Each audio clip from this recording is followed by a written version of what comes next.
Hello and welcome once again. This is the Clockwork 42 channel. My name is Benjamin.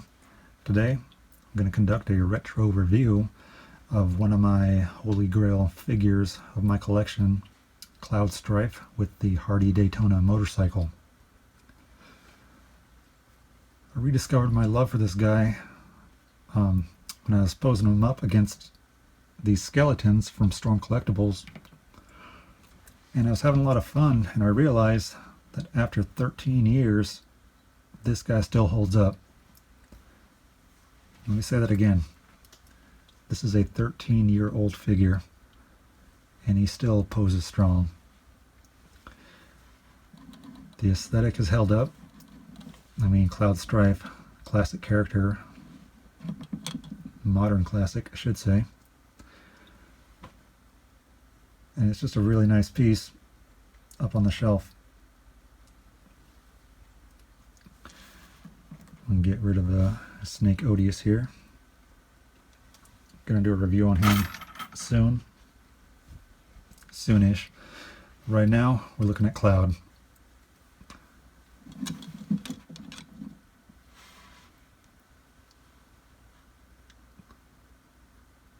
A well-worn Buster Sword. And this is a weapon that no one but Cloud gets to hold. I guess it's a me thing. I like to use different weapons and accessories across the shelf, you know, trying to spread the fun. Let some other characters hold different things, but not the Buster Sword. Cloud, you can see, has a very nice sculpted detail. This is from Play Arts before they became Play Arts Kai, and there's a lot of nice stuff going on with this guy.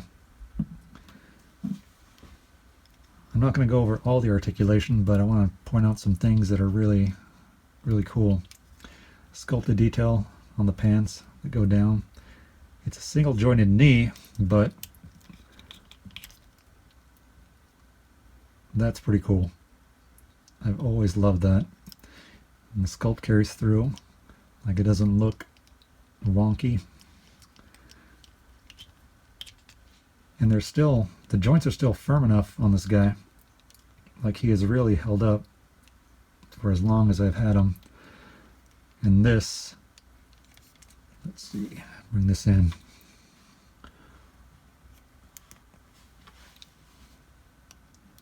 The rocker, it's the entire sole of the boot connected to the toe.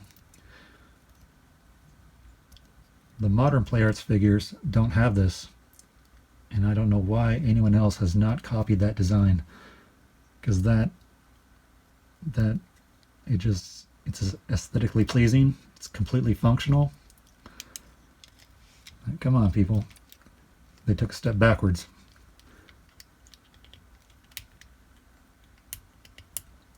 And you can hear it a little bit because he's still got that stiffness to him, like he's a new figure.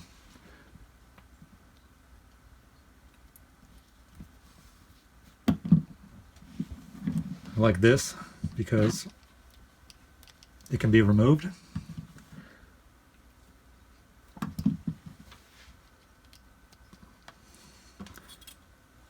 Buster Sword slots right back on there, like so. Just a really awesome figure. And I decided to do this retro review because I was sitting there posing them up with the skeletons. Now that I finally have more figures that are closer to his scale, as you saw in the beginning with the Snake Eyes buck, the 6-inch figs are just too small. This is really cool. And I'm being a bit biased because he's one of my favorite characters.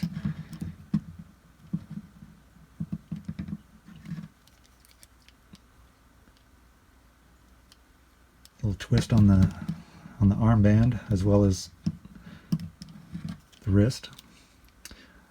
It's only a twist articulation on the wrists, but you know, I've never complained about it. I can get him to hold the sword with both hands easily. In fact, why don't I just show you? And here, look at that. No strings attached, Mom. He's just that good.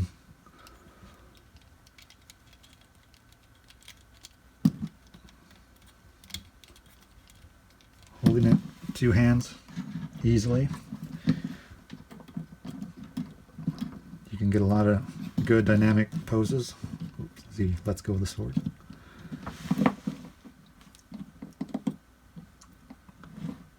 And you can still find these guys. They're not the cheapest figure, but I think this guy is worth it. For what I paid for this at retail, you can find Cloud by himself for that price, which is around the $100 mark or more. Depends on if you get lucky. You gotta watch them auctions. But I'll set him aside for a moment. We'll take a closer look at the motorcycle, the Hardy Daytona. And this is probably my biggest deterrent for getting into the Marvel Legends Riders series. This, and I know what a motorcycle looks like.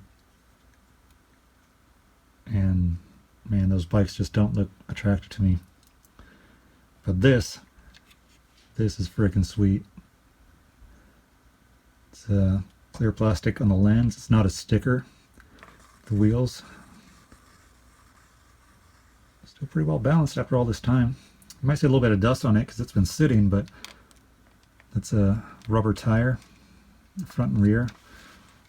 Nice fat tire on the back. Sculpted detail on the heat wrap around the exhaust. The paint is clean. It's a nice gradient on this intake. Well, I'm assuming it's an intake of sorts. But this is comprised of many pieces. It's not just two halves of the thing slapped together, and it's a well-detailed motorcycle.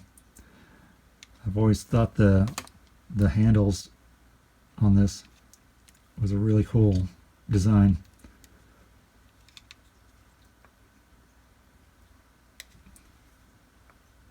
Growing up with the evolution of video games, and then being exposed to Final Fantasy VII when it came out, it really hit the sweet spot. Even on the bottom, you can see just how well detailed that is. And of course, the kickstand flips up. Not a lot of range of motion on steering. That's okay. If you understand bicycles, motorcycles, a lot of your turning comes from leaning. That's your pro tip for the day. But I just want to bring some attention to this and show some people that there are some great figures out there that, you know, maybe some people have passed up for whatever reason. Didn't know about it or just didn't get the opportunity. I'm hoping someone gets an opportunity with this, because it is a really great figure. Someone might cry, oh, single joint elbows, single joint knees, boo-hoo. He gets a pretty tight bend. I don't need his arm to fold all the way in half. He can grip his sword, swing his sword. He can hit dynamic poses. Not a lot of range of motion in the neck and the head either, or in the midsection. But there's so much good stuff about him that you can overlook that. I can overlook it. And like I said, I'm probably being a bit biased. But this is a good looking figure. This came out before the Advent Children series of action figures. So he's got a little bit of a different aesthetic. The Advent Children characters look more like the movie. And this has more of the, it feels more like the character from the game.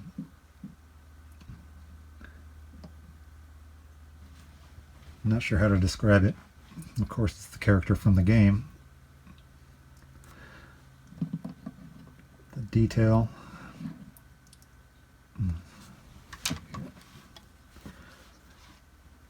Look at the pants here.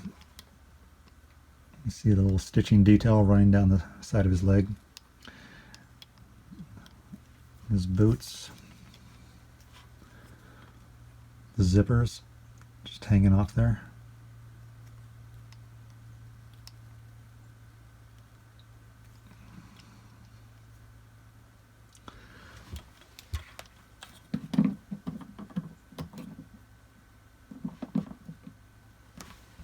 It's a really awesome figure. I would highly recommend. Thanks for tuning in, checking out this retro review. We'll be back with another one at some point. For now. Da, da, da, da, da, da, da, da.